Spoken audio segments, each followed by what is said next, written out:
Psalms chapter 65, verse, saan na yan? Yung binabasa ko kanina. Ayun, verse 6. Sabi po doon, ayun, ano ba sabi dyan? You formed the mountains by your power. So, sino daw po ang lumikha sa mga kabundukan? Ang Diyos. Amen? You formed the mountains by your power and armed yourself with mighty strength. You quieted the raging oceans with their pounding waves and silenced the shouting of the nations. So wala pa ibang kailangan pasalamatan kundi ang ating Panginoon. Yung mga bundok na nandiyan sa haligi ng Pilipinas, lahat yan ay nilikha ng Panginoon. Amen? To protect the nation from kasi yun yung forma ng Philippines eh. Actually kapag nakita niyo yun, pagka doon laging dumadaan yung bagyo, mapapansin niyo na yung area na yun ay mayamang-mayaman sa rainforest, talagang lush green kasi lagi siyang tinatamaan ng ulan, ng bagyo. Kaya yung mountains doon sa sa ridge na yon is actually part of its history. Kung bakit nabuo yun, bakit lumaki, because dahil lagi siyang dinadaanan ng bagyo. So, even yung sa Marikina Valley, paano na-form yung land, yung form ng land, di ba? Pag nag-aaral kayo sa school, may iba-ibang klase ng lupa. Merong valley, merong patag, merong bundok, merong cliff, kung ano-ano pa. So makikita nyo po kung saan dumadaan lagi yung tubig, lumalalim yung hukay, di ba? Tapos lumalaki yung soil erosion. Kaya what we have now is actually a product of history. But ang nakakatuwa pong isipin ay tayo po ay patuloy at laging iniingatan ng Panginoon. So, expected ko, akala ko sa buong Metro Manila, grabing bagyo, parang katulad ng mga Balaondoy. Diba? Kasi ang laki ng bagyo dun sa mapa eh.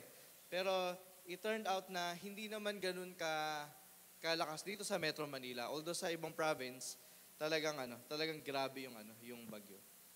And then, nakakatuwa din po dahil nung Sunday ay nagpunta kami sa anniversary ng Tanay. So, grabe habang anniversary, yumayanig yung paligid. Ang lakas ng hangin. Tapos yung daanan doon, papunta doon sa church, hanging bridge.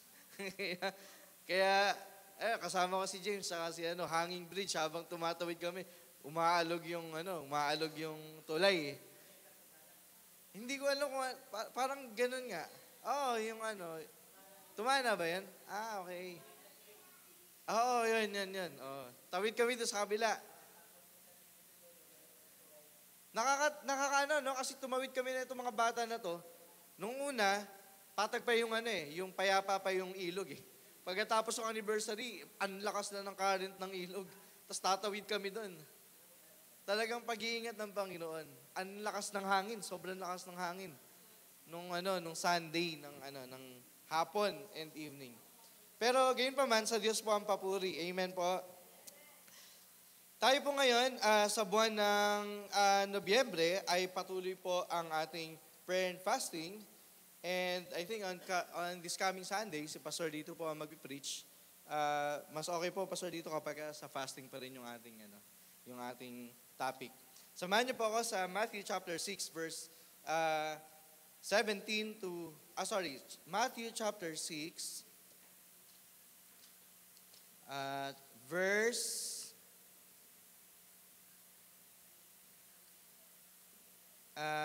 5. Yan. Meron ba dyan? Bakit ito wala? When you pray, sabi po dito, do not be like hypocrites who love to pray publicly on street corners and in the synagogues, where everyone can see them. I tell you the truth, that is all the reward they will ever get. But when you pray, sabi po sa salita ng Panginoon, go away by yourself, shut the door behind you, and pray to your Father in private. The context here po, tuloy muna natin doon, then your Father who sees everything will reward you. The context here is the prayer as part of our life ay hindi to gain praise. Amen? Upang hindi tayo masabi ng ibang tao na banal tayo. That is the purpose of prayer. But ang sabi dito ng Panginoon that prayer is something that is personal to a person. Lalo sa buhay ng isang Kristiyano. It is a very personal relationship with God. So, prayer is not just an act, but prayer is a relationship with God. So, natututo tayo manalangin, nagagawa nating manalangin because we have a relationship with God. Kaya sinabi dito ni Jesus, yung katotohanan that we should pray to our Father in private because prayer is about relationship. Prayer is about having a communication with God, and without the Lord, there is no prayer. Without God, we don't need to pray. Pero dahil meron tayong Diyos, amen, kailangan nating manalangin because our prayer is our way of communication or communicating with God. There is no other way. Kung paano natin makakausap ang Diyos, meron bang iba? Hello? Meron bang hotline? Meron bang messenger si Lord? O meron bang place dito sa mundo na doon lang natin masusumpungan ng Panginoon? Sabi ni Jesus, din sa Samaritan woman, that time will come that those who want to worship God will worship Him in spirit and in truth. At sabi ni Jesus, hindi lamang sa lugar na ito, kundi darating ang panahon na tayo ay sasamba sa Panginoon sa spirito at sa katotohanan. It means na kung nasaan man tayo, sabi ni Jesus, dun sa ating binasa, shut the door behind you and pray to your Father in private. Hello? The word private here means that our relationship with God is private actually. What does it mean to have a relationship with God that is private? It means that we have access to God because of Jesus. Amen? Because of the grace of God, tayo ngayon ay may access sa Panginoon. Remember, those who are studying Christian Growth Training Program, Tulay ng Buhay, alam natin na dahil sa kasalanan, tayo ay nahiwalay sa Panginoon. But because of the grace of God through our Lord Jesus Christ, na-restore yung ating relationship with God the Father because of Jesus. Kaya sabi ng Panginoon, sinasabi dito ni Lord na what we need to do is to communicate with God the Father, amen, directly because we have access to God because of Jesus. Then your Father who sees everything will reward you. So, ang makikita po natin dito that prayer is actually rewarding. Okay? Prayer is actually rewarding. So, kadalasan po kasi kapag nakikita natin yung word na reward, ay na-i-connect natin siya sa answer dun sa ating panalangin na yes, laging yes. Reward, laging yes. Reward, laging yes. Pero yung sinabi dito na reward, it means that dumadating tayo dun sa kalooban ng Panginoon dahil sa ating pananalangin. And that is our reward. Hello? Ang sabi po sa salita ng Panginoon that kung tayo ay mananalangin nang ayon sa kanyang kalooban, makasisiguro tayo na dinirinig ng Diyos ang ating panalangin. Therefore, yung answer ng Panginoon is actually the reward of the believers. Whether it is yes, amen, whether it is no. So yung sinasabi nilang wait, it's either yes or no pa rin naman. Amen? Kasi kung wait, bandang dulo, yes din yun, edi yes din yun, nag-take lang ng time. So it's either yes or no.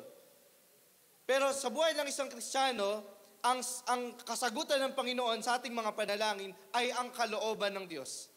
Kunyari, Lord, gusto ko ng helicopter.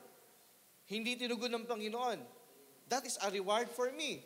Dahil, yung katugunan ng Panginoon na yon is a reward for me dahil iningatan ako ng Panginoon from a possible tragedy or problem. Hello? Amen? Kuwari, nananalangin ako ng Lord, gusto ko makapunta na ibang bansa. Pero hindi natuloy. Pagpapala ba yun? Pagka nakita natin na marami palang problema doon, kung na-foresee lang natin yung future, at hindi tayo inalaw ng Panginoon, amen, na makapunta nga doon, then that is a blessing.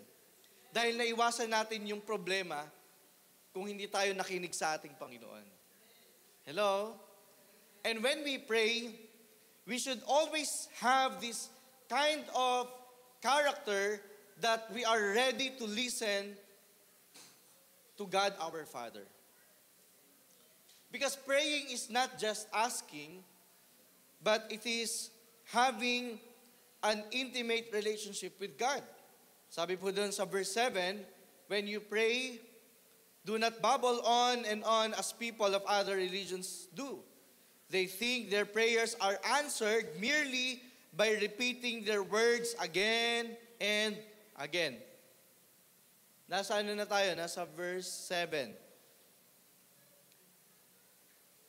So sinasabi dito ni Jesus na kapag hindi na natin nauunawaan yung ating sariling panalangin, hindi na be-bless si Lord doon. And verse 8, do not be like them, sabi ni Jesus. For your Father knows exactly what you need even before you ask Him. Pastor, alam naman pala ng Panginoon kung ano kailangan ko. Bakit kailangan ko pang mag-pray? Hello? Because prayer is a mandate of God for all the believers. Amen. Prayer is a mandate of God even in the Old Testament. Amen. Prayer is the way of our communication with God. And without prayer, amen, in the New Testament, hindi natin malalaman ang kalooban ng Panginoon. Amen? Kaya sa ating bawat panalangin, kapag pinagpipray natin, Lord, ito po yung nasa puso ko. But not my will be done, but yours be done. Amen? Yun din sabi ni Jesus, that not my will be done, but yours be done. Mapapatunayan po yan sa pagpapatuloy nito sa verse 9. Ang sabi po dyan, pray like this, Our Father in heaven, may your name be kept holy.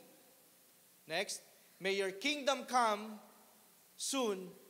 May your will be done on earth as it is in heaven. Ang ibig sabihin, meron palang kalooban ng mga tao at meron palang kalooban ng Diyos. Hello? Ulitin ko based dito sa Matthew chapter 6 verse 10, merong kalooban ng tao at merong kalooban ng Diyos. That's why the prayer of Jesus is, may your kingdom come, may your will be done on earth as it is in heaven. Kaya, makakamtan po natin ang kalooban ng kalangitan kapag tayo ay mananalangin sa Panginoon, katulad ng prayer ni Jesus dito. That sabi ng Panginoon, this is how you pray, that you pray that the will of God be done sa inyong buhay at hindi ang inyong sariling kalooban. Sapagat kapag ang kalooban ng Panginoon ang siyang naganap, ang Diyos ay napapapurihan. God is glorified when the will of God ay naganap o nagaganap sa ating buhay. Hello? Kaya po ang isang Kristiyano na patuloy na lumalago sa Panginoon, kalooban ng Panginoon yun. Pero ang isang Kristiyano na hindi na lumalago sa gawain ng Panginoon, na napakaraming excuses, that is not the will of God. Kaya sabi ng Panginoon, may your will be done on earth as it is in heaven. Verse 11, give us today the food that we need, the prayer for God's provision for our needs. And verse 12, forgive us our sins. Alam niyo po, dito sa verse na ito, maraming natatapilok. Hello? Because, kung sino pa yung mga Kristiyano, sila pa yung magagaling na hindi marunong magpatawad dun sa mga nagkasala sa kanila. True to life? Yes, true to life story. Na nakakalungkot na when it comes to forgiveness, when it comes to unforgiveness, number one ang mga Kristiyano, nakakalungkot. Samantalang tayo yung binigyan ng katuruan ng Panginoon na tayo yung mga anak ng Diyos ay dapat nagpapatawad. Sabagat sa ganitong paraan tayo patatawarin ng Diyos. That, sabi ni Jesus, dito sa prayer na ito, forgive us our sins. Ito daw po yung klase ng panalangin na dapat meron tayo. Forgive us our sins as we have forgiven those who sin against us. So for our prayers to be effective, mga mananampalataya, we need to forgive. Hello? Because unforgiveness is a wall to our prayers. Hadlang po yun sa ating panalangin. Hindi naman to sasabihin ni Jesus kung hindi naman pala kailangan na magpatawad. Why? Because our goal as a Christian is to be like Jesus. And to be like Jesus is to be forgiving. Hello? Pastor, ano bang goal natin? Bakit tayo umatin lagi pag Sunday? Nakikinig ako lagi kila Pastor dito, Pastor Jun, Pastor Helen, Pastor Harvey. Merong midweek, pag may nagpipreach, kailangan ko magbasa ng Bible, kailangan ko mag-pray. Because our goal is to be a disciple of Jesus. And to be a disciple of Jesus, dapat po kailangan nating matutunan na magpatawad ng ibang tao. Alam niyo ba kung uso ang pagpapatawad, napakaraming problema ang nasolve sa buong kasaysayan ng mundo. Amen? Sa buong kasaysayan ng mundo. Kung marunong magpatawad ang mga tao. Pero because of unforgiveness, nagaganap ang mga malalagim na mga krimen. Diba? Dahil sa hindi pagpapatawad. Kaya napaka-importante po ng pagpapatawad when it comes to being a disciple of Jesus.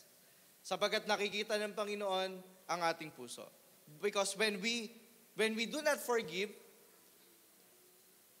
the one thing that is involved there is our heart. Hindi yung ating paa. Hindi rin yung ating tuhod na masakit. Hindi yung ating mata, yung ngipin na masakit. But our heart is the one who must forgive. Because una tayong pinatawad ng Panginoon. Amen?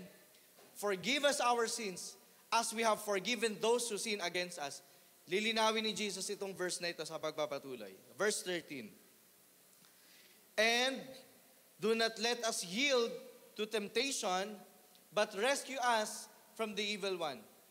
Ibig sabihin, sinasabi ni Jesus that the temptations are real. Amen? Totoo na maraming temptations sa ating paligid.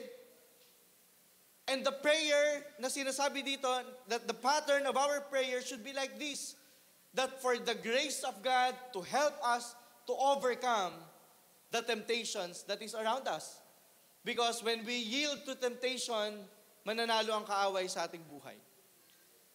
Kaya ang prayer ni Jesus dito for us, but to rescue us from the evil one. Amen? Ibig sabihin, the temptation itself ay hindi masama. Pero kapag tayo ay kinain natin yung temptation na yun, hello, doon nagkakaroon ng kasalanan. Hello? Do not let us yield to temptation, but rescue us from the evil one. Remember that all these words are part of the Lord's Prayer. Ang dami pala nun. Dami palang nakapaloob dun sa prayer na yun. That is the pattern of our prayer. That for us to be like Jesus, for the will of God to be done sa ating buhay, na hindi tayo mauwi sa paggawa ng kasalanan, na hindi marunong magpatawad. Amen? That is the pattern of prayer na ibinigay sa atin ng Panginoon. Verse 14, ito po yung paglilinaw ni Jesus. If you forgive those who sin against you, your heavenly Father will forgive you. Pagka daw po tayo ay nagpatawad, patatawarin tayo ng Diyos Ama na nasa langit. Next. Verse 15. But if you refuse to forgive others, your Father will not forgive your sins. So bago pa tayo magpatuloy at lumalim sa prayer and fasting, check your heart. Nagpatawad ka na ba? Diba?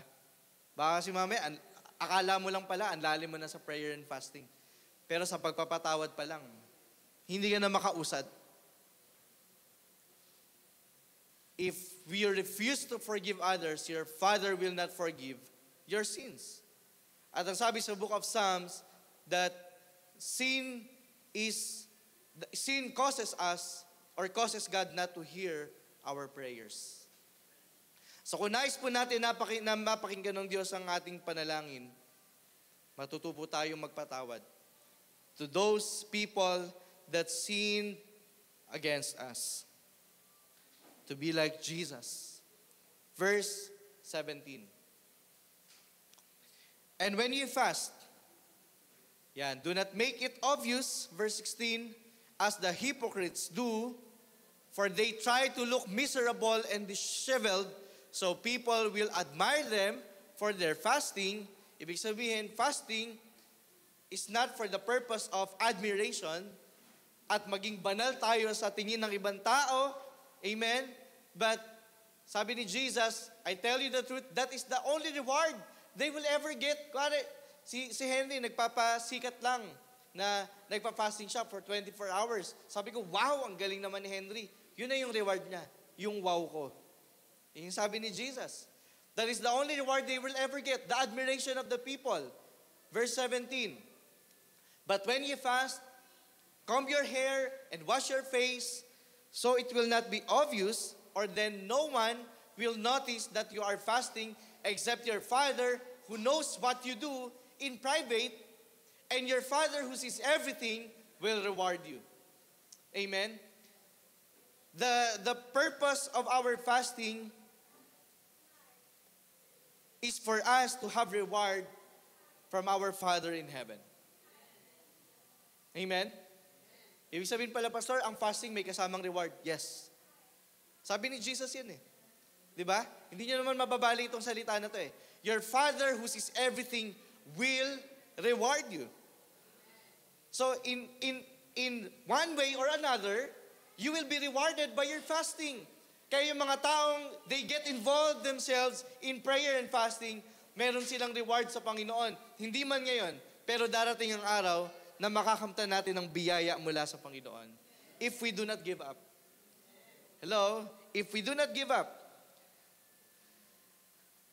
So merong tatlong pangunahin or three main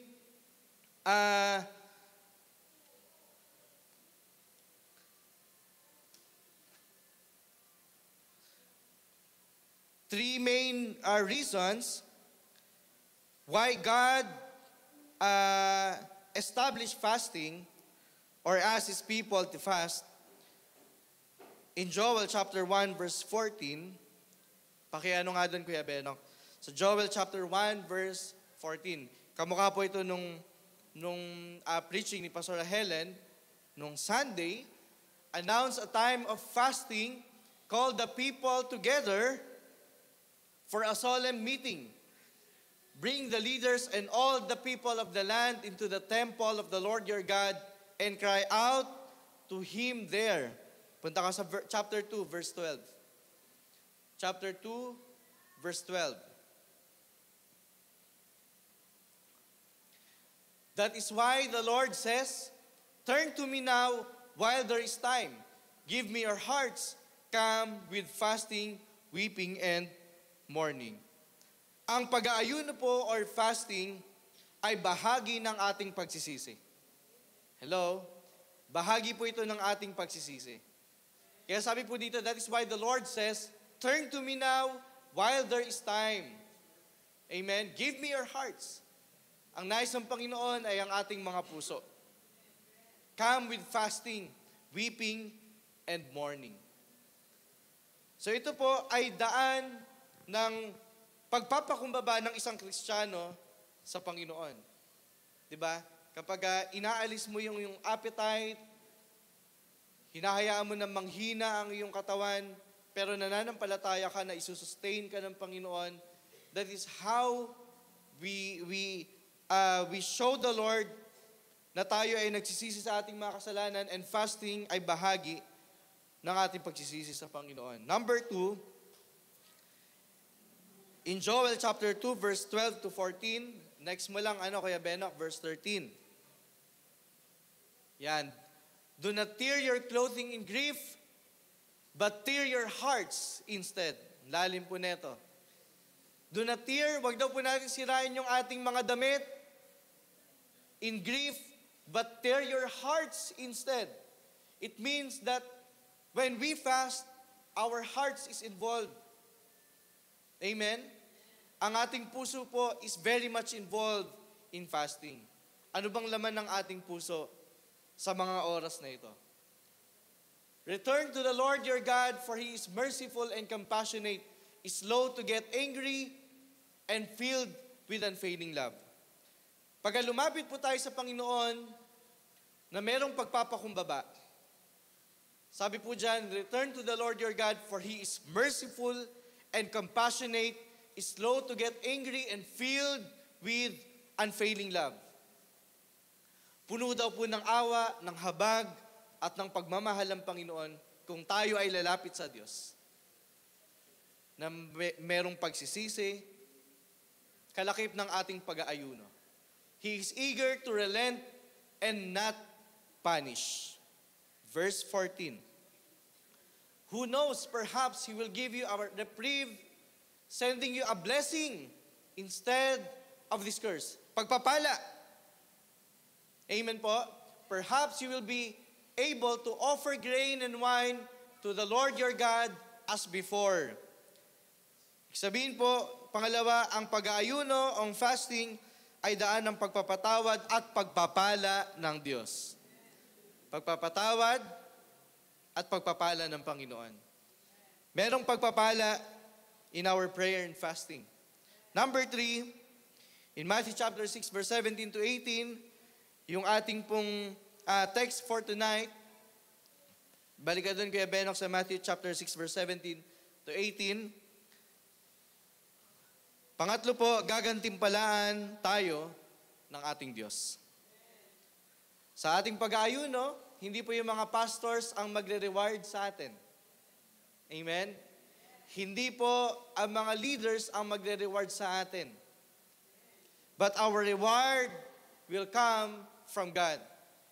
Your Father who sees everything will reward you when we fast with the right motive and the right attitude. Amen po? So ano ang involved when we fast?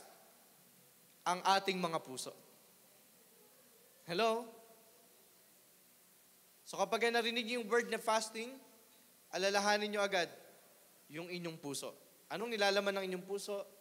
Meron ka bang puso ng pagmamataas? Meron ka bang puso na hindi nagpapakumbaba sa Panginoon? Yung binasa natin dun sa book of Joel, that return to the Lord your God. Amen? With mourning, fasting, and weeping, and we will receive mercy.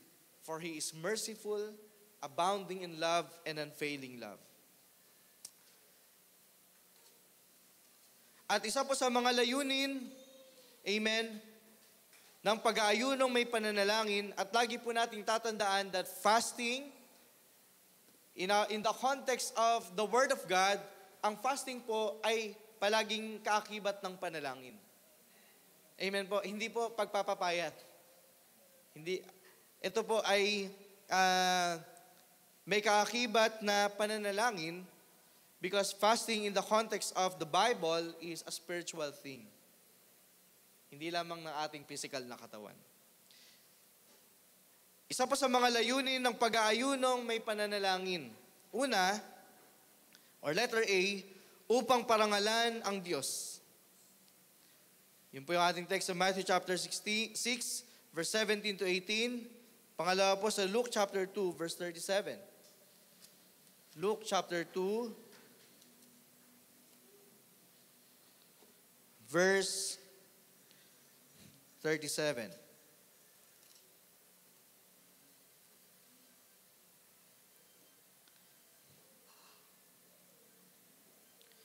Then she lived as a widow.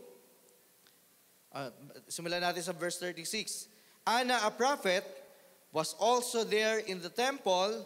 She was the daughter of Phanuel from the tribe of Asher, and she was very old. Her husband died when they had been married only 7 years. Then she lived as a widow to the age of 84. She never left the temple but stayed there and night, worshiping God with prayer and fasting. Acts chapter 13, verse 2. Acts chapter 13, verse 2. Sabi po dito, one day, simulan natin sa verse 1 para po may context tayo. Among the prophets and teachers of the church at Antioch of Syria were Barnabas, Simon, Lucius, Manaen, and Saul. One day as these men were worshiping, ayan, verse 2, one day as these men were worshiping the Lord and fasting, the Holy Spirit said, appoint Barnabas and Saul for the special works to which I have called them. So isa po sa mga layunin ng ating pag-aayuno ay is to glorify the Lord. Amen? Alam niyo po, when the Lord is glorified in our lives, nalalaman po natin ang kalooban ng Panginoon. Kaya dito, while they were worshiping the Lord and they were in fasting, amen, the Holy Spirit ministered to them. Kaya po sa ating pag-aayuno, pag lumapit po tayo sa Panginoon, na mayroong tamang motibo, makakaasa po tayo that the Holy Spirit will minister to us. Right here and now, sa ating prayer and fasting.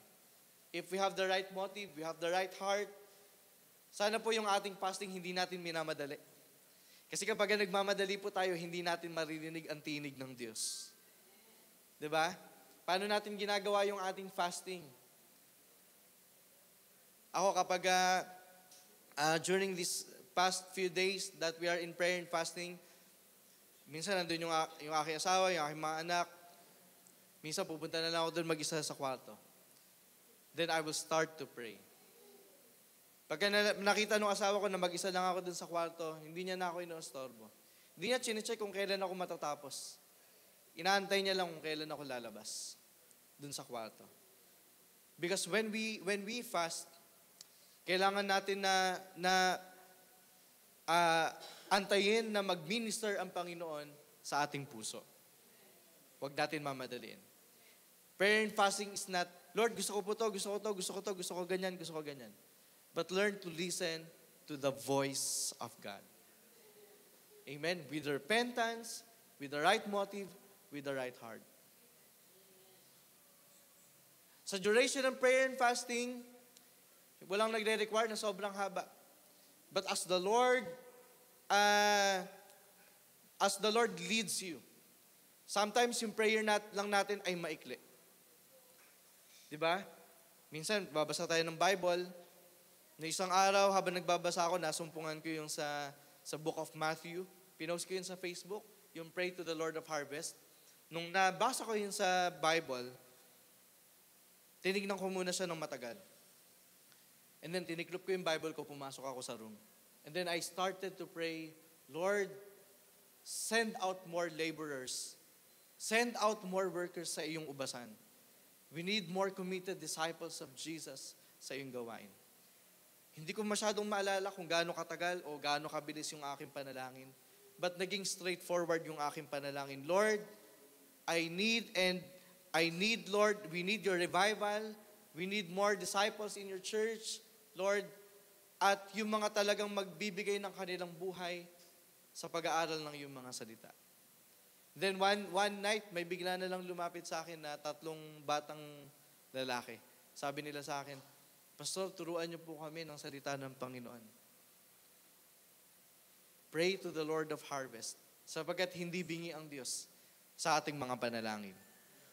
Number 2, sa mga layunin sa pag-aayuno, may pananalangin ay upang magpakababa sa harapan ng Diyos. In Psalms chapter 69 verse 10, Psalms chapter 69 verse 10. When I weep and fast, they scoff at me. Pagpapakababa and making yourself humble and approaching the throne of God with humility. Pagpapakababa.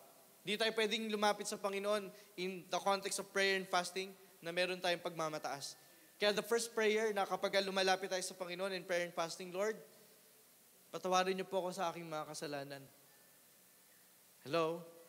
And Lord, sa mga oras na to, kung meron man akong mga nakagalitan o mga kinaiinisan, kinasasamaan ng loob, pinatatawad ko na sila. Sabihin niyo yan in prayer. It is a form of deliverance kapag tayo ay nagpatawad. Sapagkat ang sabi po sa ating binasa kanina sa Book of Matthew, na tayo din po ay patatawarin ng ating Diyos Ama. Number 3, isa po sa mga layunin ng pag-aayunong may pananalangin upang itangis ang pansariling kasalanan at kabiguan. 1 Samuel chapter 7, verse 6. Kuya Benok. 1 Samuel chapter 7, verse 6.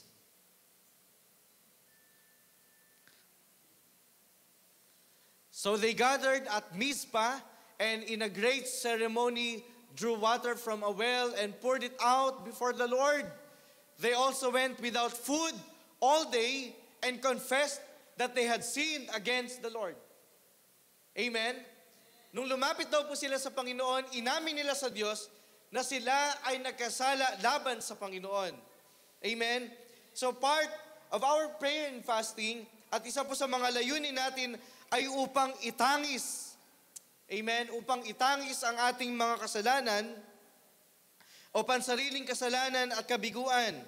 In Nehemiah chapter 9, verse 1 to 2.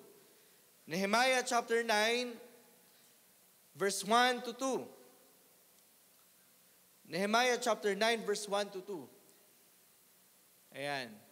On October 31st, the people assembled again, and this time they fasted and dressed in burlap and sprinkled dust abo sa kanilang mga ulunan on their heads. Verse 2, those of Israelite descent separated themselves from all foreigners as they confessed their own sins and the sins of their ancestors.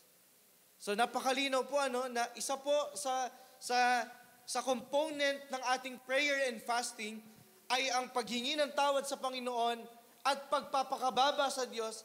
And when we say confess, inaamin natin sa Panginoon ang lahat ng ating mga naging kasalanan. Hello? Kaya nga sabi ni Jesus, do not be like the hypocrites na nandun sa mga public places, sinisira ang kanilang mga mukha to gain admiration from the people, pero at the end, hindi nila i-declare ang kanilang mga kasalanan. Tama? Ang kanilang mga personal sins.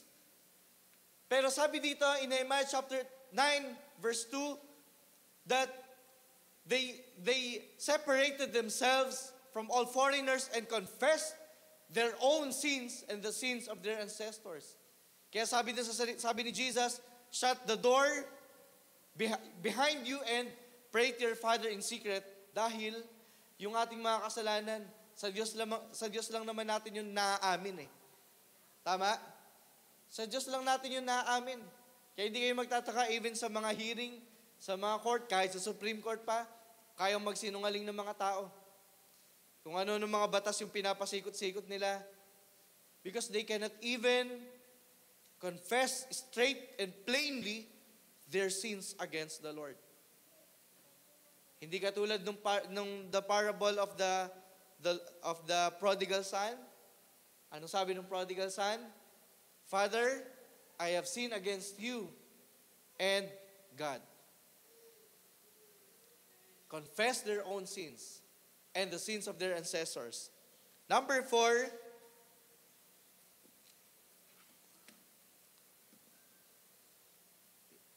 isa sa mga layunin ng pag-aayon ng may panalangin upang itangis ang mga kasalanan ng iglesia, ng bansa at ng sanlibutan. So, katulad din po ito ng 1 Samuel chapter 7 verse 6, Nehemiah chapter 9 verse 1 to 2, that collectively, amen, corporately, sila po ay nag-confess ng kanilang mga kasalanan sa Panginoon upang sila ay patawarin ng Diyos. Without confession and repentance, there is no forgiveness. Amen? Paano tayo patatawarin ng Panginoon? Hindi ka nga umamin eh. Halimbawa, may nawawala akong pera. Yan, may nawawala akong pera. Tapos, yung piso na yon ay kinuha ni Henry. Sa dami ninyo, pag hinanap ko yun, malalaman ko ba kung sino? Maliban na lang kung lalapit siya sa akin at i-confess niya na, Pastor, ako yung kumuha. Pero ang pinagkaiba ko po sa Diyos walang nalilihim. Kaya mahirap po na patuloy natin kinikip yung kasalanan na para bang hindi nakikita at nalalaman ng Diyos. Lahat ng bagay ay alam ng Panginoon. Kaya we do not have any other options bilang Kristiyano but lumapit sa Panginoon with a repentant heart and a submissive heart and a humble heart na, Lord, these are all my sins. Patawarin niyo po ako, Panginoon. I want your will be done, hindi ang aking kalooban. Hello? Ang kalooban ng Panginoon na maganap sa aking buhay, hindi ang aking sariling kalooban ang maganap. Doon lamang po natin maririnig at makakamtan ang reward mula sa Panginoon. Amen? Number 5, upang makasumpong ng pagpapala sa panibagong tungkulin at pag-ibayuhin ng ating pagtatalaga sa Diyos. Our recommitment to our service to God in Matthew chapter 4, verse 2. Matthew chapter 4, verse 2. Simulan po natin sa verse 1. Then Jesus was led by the Spirit into the wilderness to be tempted there by the devil. For 40 days and 40 nights, he fasted and became very hungry. Alam niyo po kung bakit? Because Jesus is preparing for a greater works in the ministry. Amen? So when we are fasting in the month of November, we are all preparing sa gagawin ng Panginoon in the next year sa gawain ng Panginoon dito sa Warrior of Faith. Hello? Ready po ba kayo? Kaya po, very timely yung ating fasting that is in the month of November that we are preparing for what God will do next sa ating buhay. Makakaasa po tayo that God will take up to the next level ng ating pananampalataya when we are in prayer and fasting and we ask the Lord na maganap ang kalooban ng Panginoon sa ating buhay.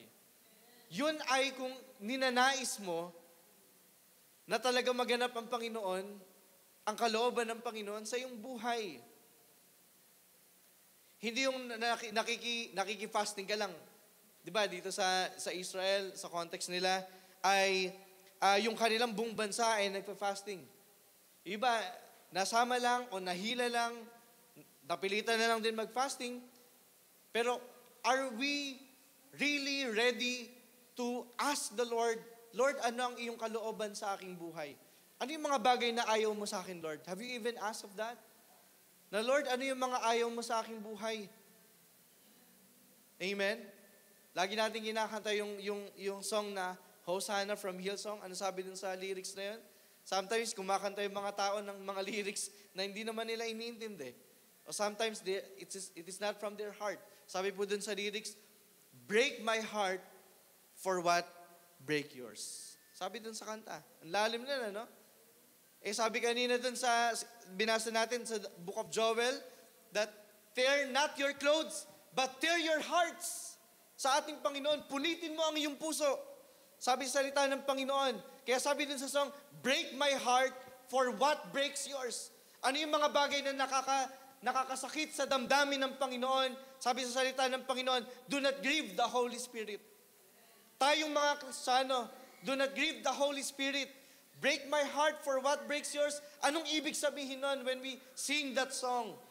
Ano yung mga bagay na nakakasakit sa damdamin ng Panginoon? Sabi ng author, ng singer, break my heart for this thing sa aking buhay.